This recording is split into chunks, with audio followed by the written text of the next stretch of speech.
Hello, Fitz. Hey, Cordia. I joke every year that producing this episode that we do every January, the year of big ideas, wouldn't be any fun if I didn't have to hassle everybody on our team for their goals.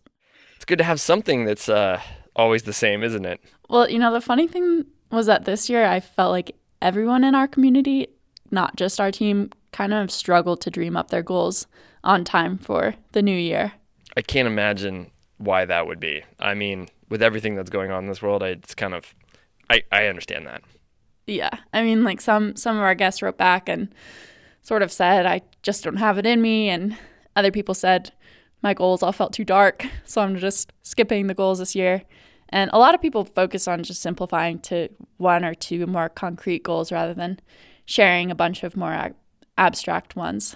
And I had to hassle just about everybody about the deadline. So I think you're right. I think it's been a really hard year for people to dream and plan for just about anything. Yeah, besides stockpiling food.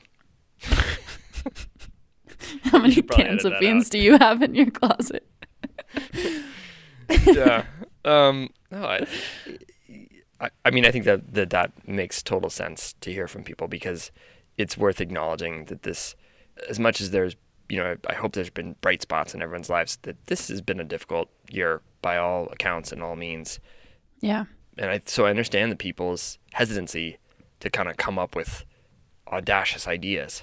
Yeah, for sure. At the same time, though, this episode at the start of every year has come to mean so much to me.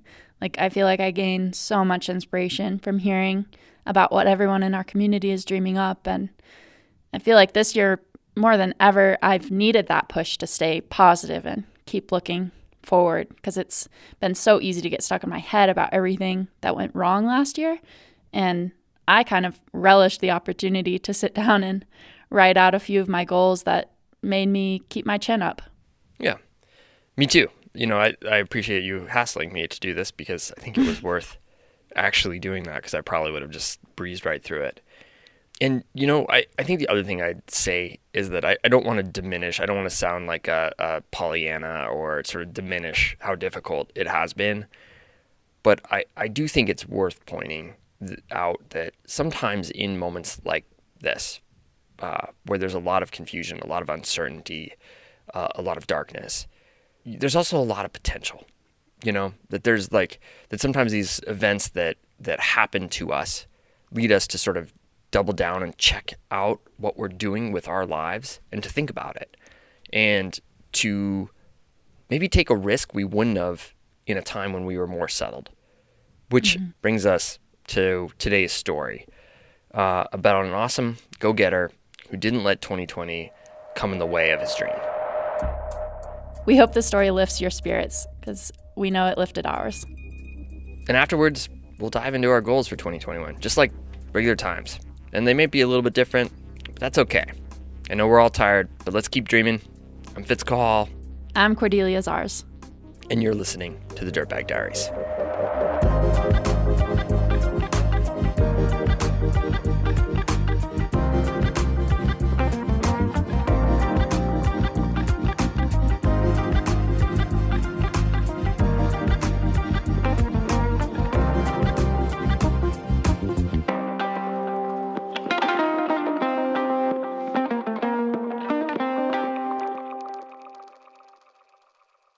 If I could put all of it in a phrase, it would be pivot as fast and effectively as you can when you run into a problem.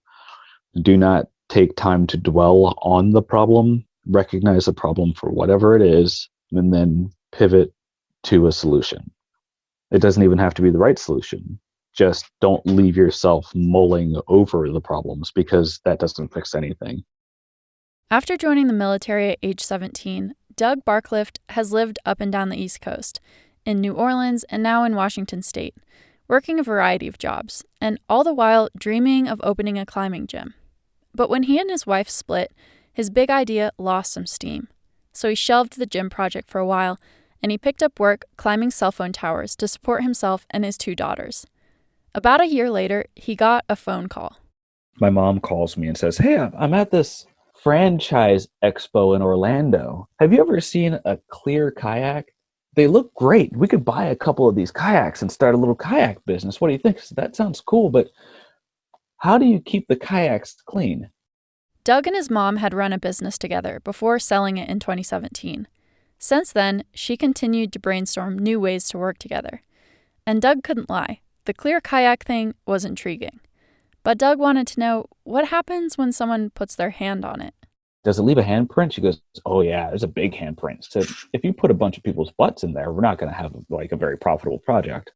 But Doug liked the idea of seeing into the water from above. The other thing that people can see beneath them is a paddleboard. You're standing above it on the water. And she goes, oh yeah, that's a good idea. Think about that. And I said, okay. The climbing gym venture had proven complicated and often frustrating. But paddleboarding? Everybody likes paddleboards. It's a pretty simple thing. Even if you're bad at paddleboarding, you can still be good at paddleboarding because there's no rules to it. Doug lived with his dog Rusty near Bonnie Lake, a small town south of Seattle. The Seattle-Tacoma area had plenty of water, but not a lot of property for sale on the water. Or if there was, it cost a pretty penny. So he started looking into alternatives. I said, well, I just need to be able to get the boards to water and then create a space where people want to hang out. I could get a box truck and do that, but that's not cool. But in searching for a box truck, I found this like crazy group of people, the schoolie movement, so to speak, that are converting school buses. And I said, aha, school bus. You can put a lot of stuff in a school bus. After doing some research on school buses in early 2020, Doug knew what he wanted. A 40-foot front-engine bus where he could carry 20 paddleboards and still have space for people to come hang out inside. It took him a while to sort out the details. He shopped around at dealerships and online, and in early June, Doug found a guy selling a used bus on Facebook Marketplace. When Doug went to pick it up outside of Portland, he found it wedged between a trailer and a stack of cars in a junkyard. He got some help backing it out of the tight space, and then turned onto the road.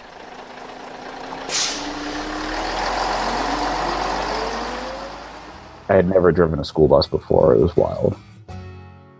There's like a video of it on the Instagram page that my mom took of me with just this wild shit-eating grin.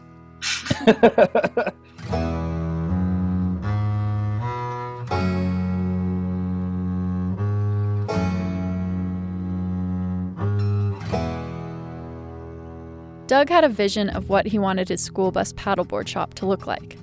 Boards in the back, counter in the middle, hangout space up front. When he got back home, he got to work tearing out the seats, laying down hardwood floors, buying paddleboards, and ordering a toilet. As he began his renovations, Doug discovered some critters, also called the bus home. There was a mouse, and the mouse was living in the dash. The first seat that I took out, I realized immediately that it was full of fleas, and all the seats, with the exception of the driver's seat and the seat right behind the driver's seat, crawling with fleas. Fleas, those little hopping bugs that get into dog's fur. But the fleas cleared out with the seats, and the place started feeling pretty fresh. Doug wanted to launch his business at the beginning of July, which means he had a month to finish all of the renovations, apply for an LLC, make a website, and market on social media. In June, a typical day of work lasted 17 or 18 hours. With the help of some of his friends, Doug added the finishing touch, painting his bus blue. He applied for a permit to operate on Taps Lake and released a post for an opening party on July 11th. He pumped out ads on Facebook, Instagram, and dating apps. At the last moment, Pierce County denied Doug's permit to operate his business at the lake.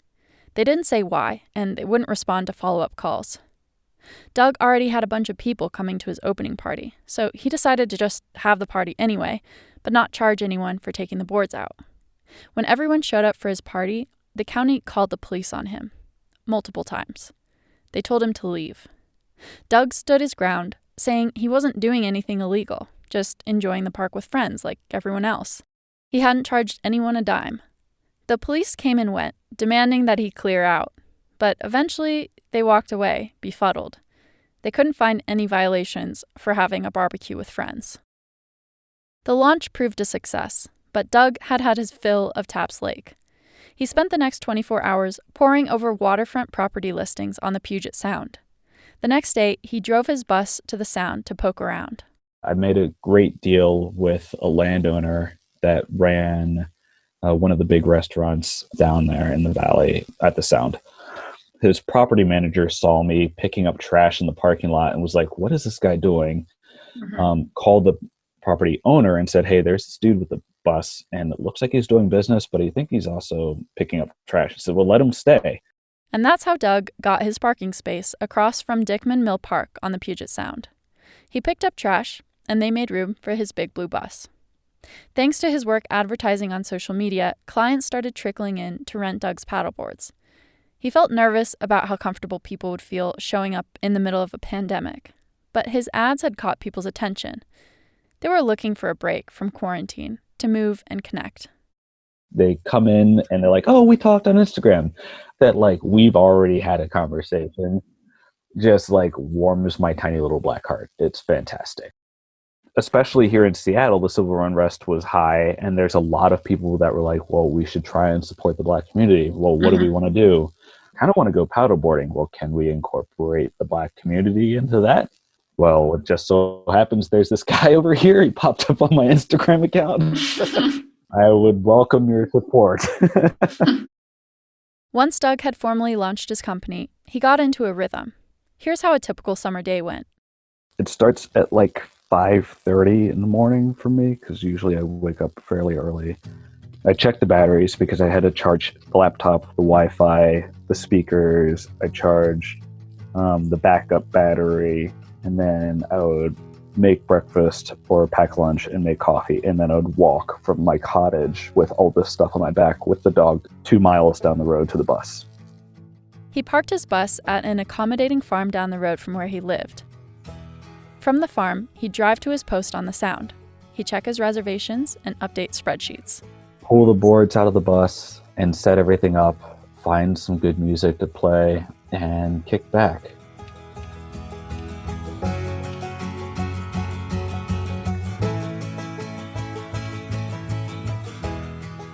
Usually by like 10 a.m., things are running smooth. I go through a quick safety briefing, which is probably my favorite part, because it's something I could just practice and spout out and try and get a laugh out of people and get their energy if they were anxious, or you could tell they had a bad day because like my jokes were extra bad and like full on like the worst dad jokes ever.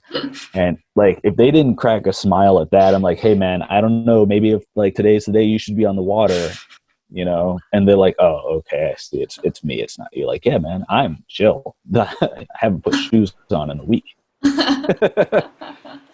Zoom ate his last line there. He said, "I haven't put shoes on in a week."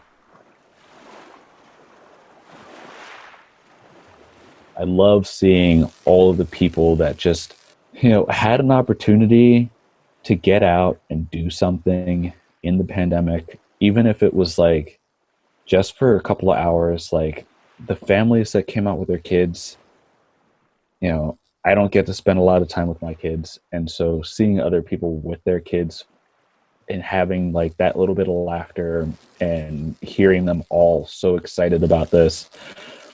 And honestly, just being like, today I get to do exactly what I want to do. There was no day where I woke up and was like, I got to get up and get in the bus. Like that never came. It was always like, oh, I got to get up. I'm going to go get in the bus. Like, hooray.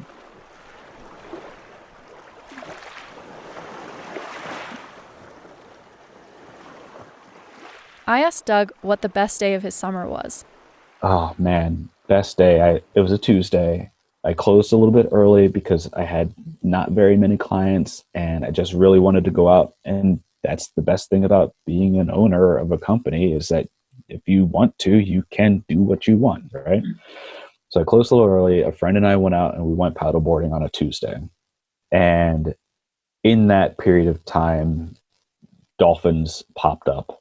Not just one or two, but like an entire pod of harbor porpoises swam through and around us. And we squealed and screamed like little kids, and I don't know, I might have even cried because it was an amazing moment.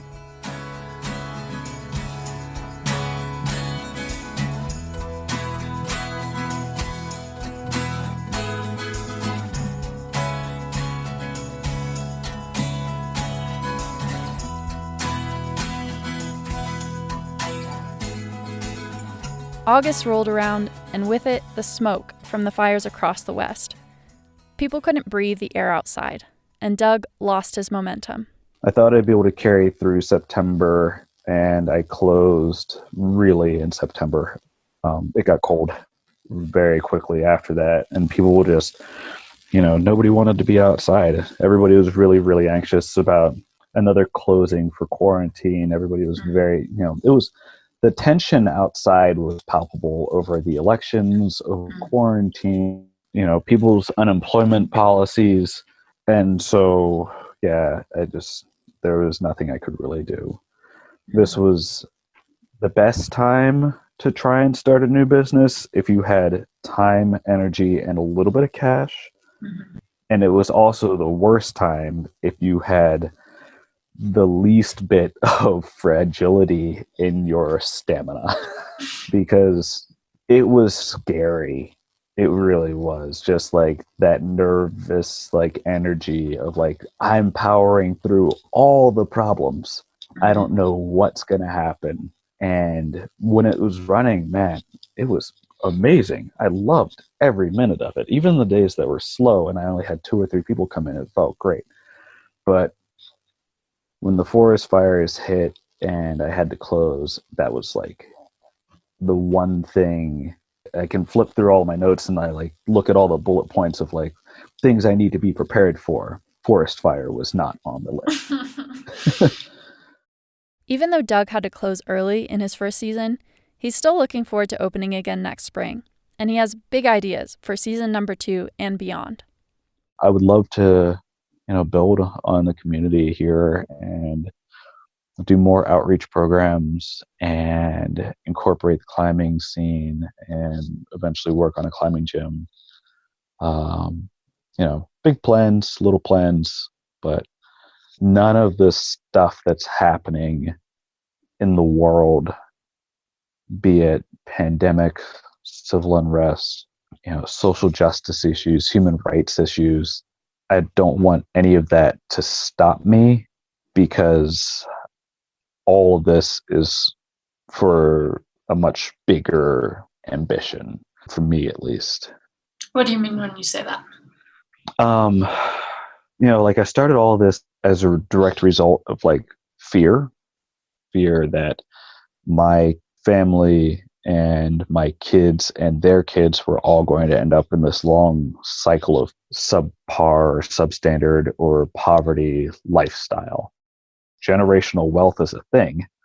The concept of generational wealth and creating something that my ancestors can be proud of and that my future ancestors can live on and depend on and grow from, with, and into is a huge driving factor for me. I will sleep in this cold ass bus with this smelly ass dog until I get where I need to be.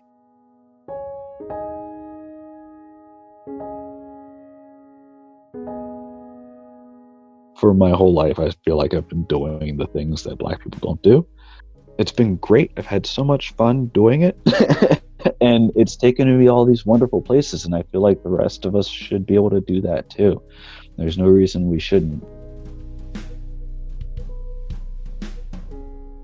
So I'm leaning towards rely on myself, hope that my friends believe in this and support it, and convince my family that it makes sense.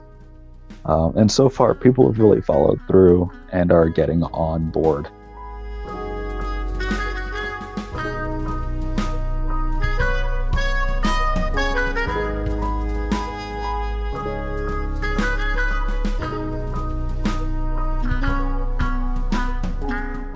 Thank you so much, Doug, for sharing part of your story. You can follow Doug's journey on Instagram at Big Bus Paddle Sports. I guarantee it'll put a smile on your face. After the break, we'll hear from our community about their goals and dreams for 2021.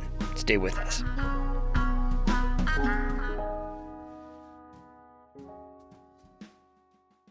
Hey everyone, it is that time of year. We need your shorts, your stories, because you power this show. We hear from so many of you that one day you're going to submit your short and send it to us at the Diaries. Guess what? That moment, it could be right now. So make it a New Year's goal or use it as an excuse to take a break from Uncle Joe at the holidays. You make this community, your voice is valued. You can find all the information you need at our website, dirtbagdiaries.com. Click on the Write Us tab where you can find instructions and the submission form. Pay attention to it. It helps the cause. Trust me. Link is in the show notes, so take a moment, click on it, consider it, and then get to work. You've got until January 19th to send us your short. Once again, it's dirtbagdiaries.com/write us.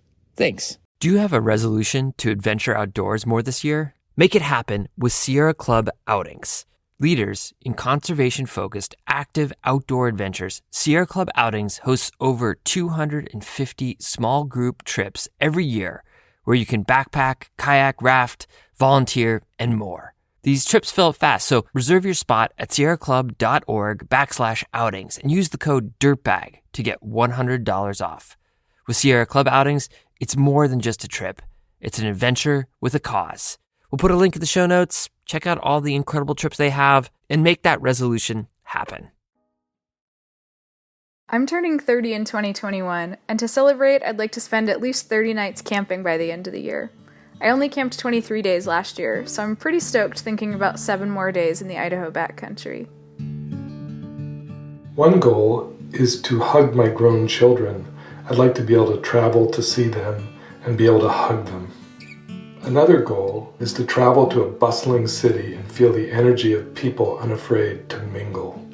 I'd like to see new parts of the world and walk paths I've never walked before, from Prague to rural India. This year, I want to continue creating hyperlocal adventures right here in my neighborhood. I love traveling and I miss traveling, but the simplicity and connection I found in 2020 by spending so much time in a small area was surprisingly lovely. So I want to continue doing that in 2021. Hello, Dirtbags and Dirtbag Diary fans. The first one is to hold a big 80th birthday party celebration for Ed Hodges in April of 2021. With as many participants from our historic Alaska bike trip in attendance as possible. The second goal would be encouraging those who will be attending Mr. Hodges' birthday party to arrive by bicycle. And my third goal is to keep riding my bike, as always, and as much as possible, including my town bike, mountain bike, or snow bike. That's because fewer cars on the road means less traffic, less pollution, less CO2, less road rage, and a happier, healthier planet.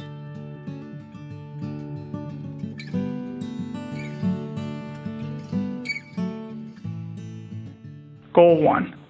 Send an autonomous boat across the Atlantic Ocean from Rhode Island to Spain. Goal 2. Move in with my girlfriend Tess and help make our next chapter a fun, loving, and adventurous part of our story. Goal 3, climb the naked edge. No falls.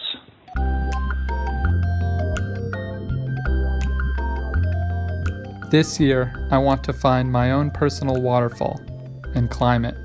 I want to spend at least 3 nights sleeping in my climbing harness, planned or otherwise, and I want to overstay my welcome in Camp 4.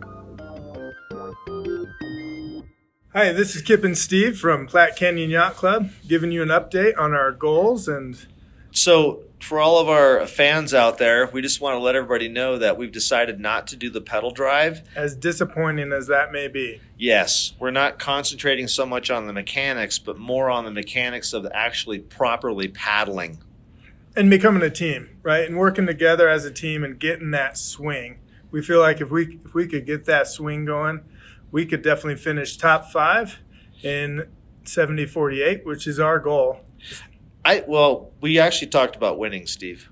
Well, I mean, right. Publicly, we want to finish top 5. Privately, I'm going to be disappointed if we don't win. That's right. Okay. Race to Alaska. Kip and I, being part of Out on a Limb, our goal is to complete Race to Alaska this summer. Hopefully the powers that be will let us race. And the vaccine gods are smiling down on all of us so that we can be ready to enter Canadian waters legally. But once that race starts, I'd really like to see us finish in under a week. That would be amazing.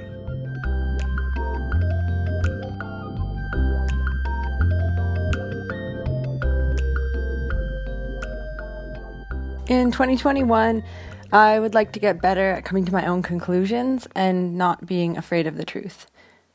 I would also like to attempt to beat a local mountain running speed record, which was set in the 90s on a 2,000 meter plus Via Ferrata.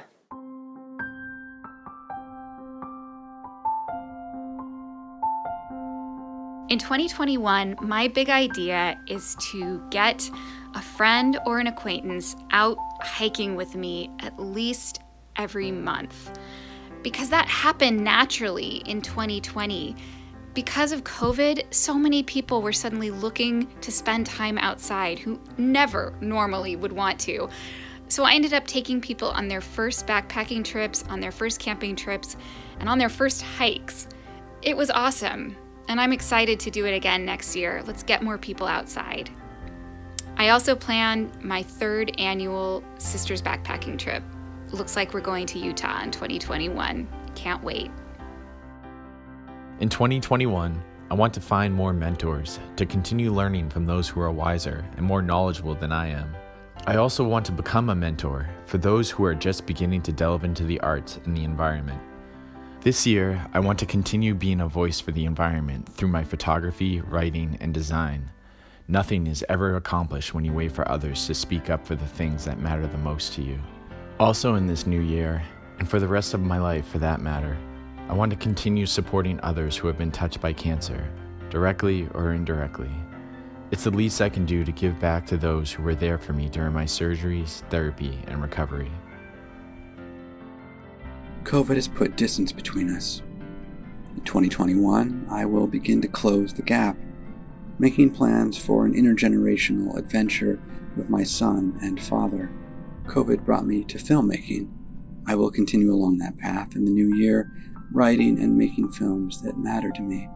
COVID put on hold my solo crossing of Iceland by bicycle. This year, I will work steadily toward my venture into that extraordinary interior.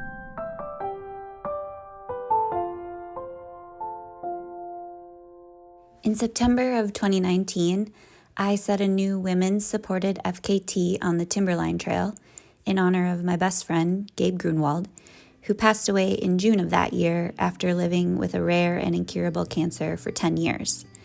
That run was as much a spiritual journey as it was a physical one. This summer, I would like to return to the Timberline Trail with my son, who was actually just born 10 days ago and is named after Gabe. Related, I would love to see another woman break my FKT and run under 7 hours on the Timberline Trail. This summer, I'm really excited to bring my son on all the local trails we traveled together while I was pregnant. Each trail outing, I want to challenge myself to learn something new about the indigenous people whose land we're visiting. In 2020, I have learned that interactions with friends and family are most important, and that the outdoors have yet again come through as the true havens from stress, despair, and disease. In 2021, then, I want to expand my relationship with friends. I hope to visit some and to host some as well. I hope to spend more time with my family, with my nephews, and have them back in a kid's harness climbing on granite and hiking the trails in Yosemite. I look forward to spending more time exploring the infinite peaks and trails of the Sierra Nevada mountains and summiting some 13ers and 14ers. One of my main goals for 2021 is to not lament all of the crazy stuff that happened in 2020. Just to keep eyes forward and keep positive. Another goal for 2021, stop injuring my fingers. I've been riding my mountain bike a ton, which also means that I've been tossing myself over the bars a ton, and I keep putting my hand down and bending my fingers sideways, backwards, forwards, all the wrong directions, and I need to stop doing that because 5 out of my 10 digits are injured right now. If I had one goal, it might be to keep being curious, to like look for those places between the pages in the guidebooks, to look across the valley and see that stand of old growth that you've always seen and go there. Just picking a squiggly line on the Washington State map and checking it out. I think some people my age who've been doing this for decades, it can be easy to sound like an old crotchety man, and be like, back in my day, no one ever climbed here. The parking lot was empty. The powder was always bottomless. And you go back and you visit these places and they're busier and it's really easy to be disappointed. But who wants to be like that? And curiosity seems like the antidote to that. So that's my goal for 2021 is just small-scale exploration that leads to new places, new ideas, new conversations. Here's to a nimble mind and fun in the mountains. My goals for 2020 are to finish writing a book on rural politics with my co-conspirator and bestie, newly elected Senator Chloe Maxman, and to run a lot and to spend lots of time with family and friends and the people I love adventuring outdoors. In 2021, I want to make a colorful wall above my desk with all my favorite quotes and takeaways from the stories I get to produce at the Dirtbag Diaries. These stories give me so much life, and I want a visual reminder of how much they've taught me. I also want to educate myself more fully on anti-racism and to take consistent steps towards becoming a more effective ally. 2020 was a difficult year to be a performing artist. So in 2021, I just want to focus on reconnecting with the joy in my artistic process, in whatever ways I can. I'm going to keep it simple. I'm going to school, so academics, keeping my mind sharp.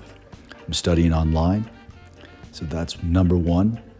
Number two is a balanced diet. I'm not traveling as much, so I can cook good food and take care of myself at home. And finally, third, I think just fitness and moving is important to me. And because I'm not traveling as much, I lose a little bit of my movement. So just good exercise at home, strength training, and cardio. Those are my goals for 2021. Okay, Wiley, what's your goal? To ski down Rex. When are you gonna do it? Right now. Let's do it. Let's do it. Okay. Wait, Wiley, wait. But are we gonna say what we said first? Yep. Oh. Is it going? It is going. Oh, and now it's falling. Teplin, what's your goal for the new year? To do 360 on skis or 180. How do you think you're going to do that? By going off a jump on Queen's Run or Lower Arwins. Any other goals? No. What's your goal, Mom? My goal, 1, I would like to do another river trip with you, Wiley, Daddy, and some of our friends. What do you think about that? Yeah! And my other goal, it's pretty simple. I would like to get back on my mountain bike. Hopefully I'll be able to keep up with you, at least for another little bit on the trails. Should we go ride soon? Maybe when it's warmer? Should we ski? Yeah! That's a good idea.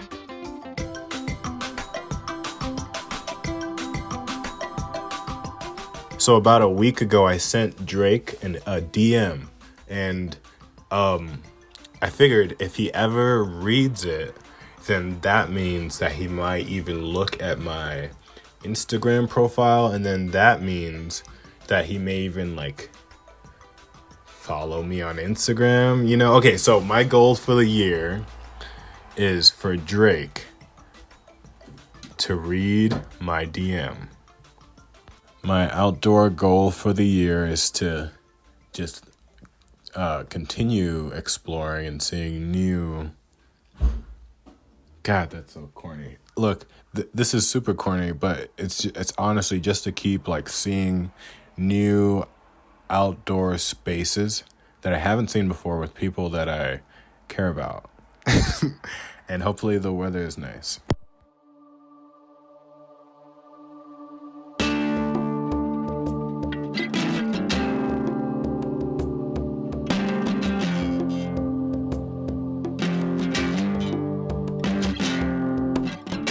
Thanks again to Doug and to all our guests for sharing their awesome goals. That was great. Our stories come from friends of friends, and from you, our community.